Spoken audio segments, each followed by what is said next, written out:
Hi guys, it's right here, and this is a video from the series Scoutmaster, and we're talking about the very basics today. We're talking about the game mechanics, the view range and the camouflage. We'll focus on how spotting mechanics generally works, but we will leave some more advanced stuff for the next videos.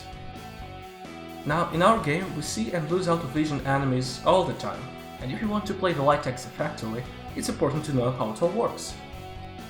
View range and camo are the sword and the shield of the spotting mechanics.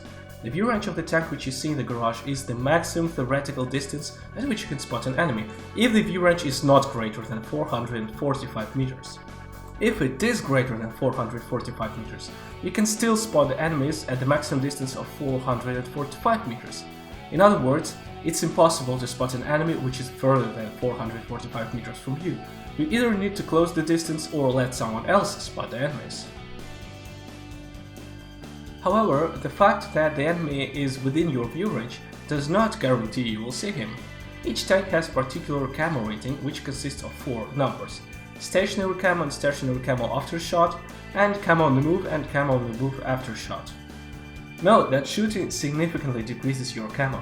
Sometimes it's better to spot the enemy and not shoot, but let your teammates destroy the enemy instead. Also notice that the light tanks have the same camo values while still and moving. It's called the light tank class bonus. This allows light tanks to give effective active scouting, as they don't lose any camo for moving and can therefore get closer to enemies while staying unseen. So the purpose of the camouflage is obviously to protect the tank from being spotted. The camo unit is a percent.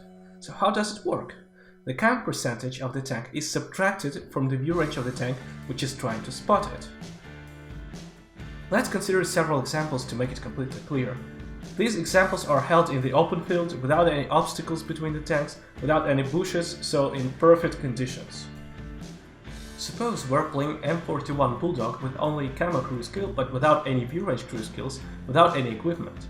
Our current view range is exactly 400 meters. The enemy tank we're trying to spot is Mouse.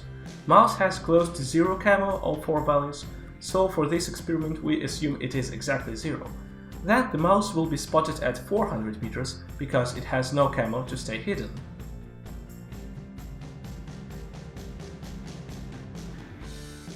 Now Bulldog is using optics, which adds 10% to the view range of the tank, and partially view range crew skills to get a total of 445 meters view range.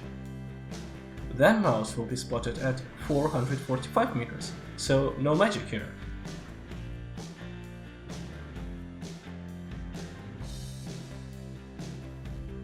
This time the Bulldog is using optics, ventilation, cola, almost all view range crew skills, and has the view range of 500 meters. If there was no 445 meters limit, Mouse would be spotted at all 500 meters.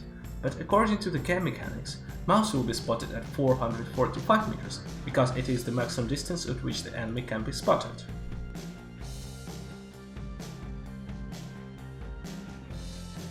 So what's the point in having a view range of more than 445 meters? Why do people usually call 445 meters the maximum view range? By the way, they are very wrong to do that. Let's consider another example which helps us see the camo and view range working at the same time. We still have Bulldog all naked with 400 meters view range, and it's trying to spot my T-67 Tier 5 American Tank Destroyer, one of the most invisible tanks in the game with one of the best camos. I have it painted, I have most camo crew skills on it, and its stationary camo can be rounded to 40%, which is an extremely huge number for this game. And if the T-67 is using binoculars, and as a TD it often does use binoculars, then it will actually outspot the Bulldog at 312 meters. The Bulldog will be able to spot the stationary T-67 only at 240 meters.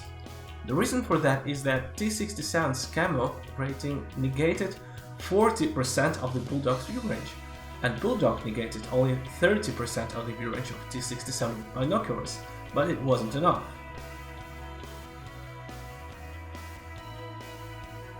And the Bulldog with 445 meters still gets spotted first.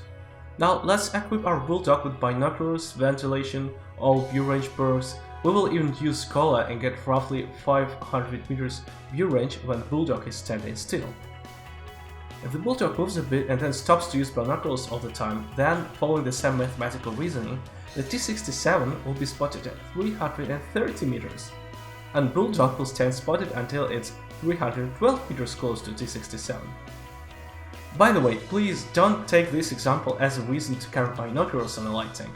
There are a lot of aspects we have overlooked here, and this is only a simplistic model. We will talk about the equipment and behavior of the light tank in the next videos of the Scoutmaster series. Today we have learned important stuff about how generally spotting mechanics work. The bushes, camo nets, crew skills will be discussed in the next videos. So far, let's make a summary of how the view range and camo work. The maximum distance at which you can spot an enemy is at most 445 meters. Camo percent partially negates view range of the enemy. To spot enemies with better camo, you have to get closer or increase your view range. The view range of your tank has no upper bound. The greater your view range is, the sooner you will break through the camo of the enemies and spot them from greater distance. If you found this video interesting and useful, please give it a like to help me promote it. Share this video with your friends, subscribe to my channel not to miss the next videos. If something wasn't clear, feel free to ask me in comments, and see you in bushes.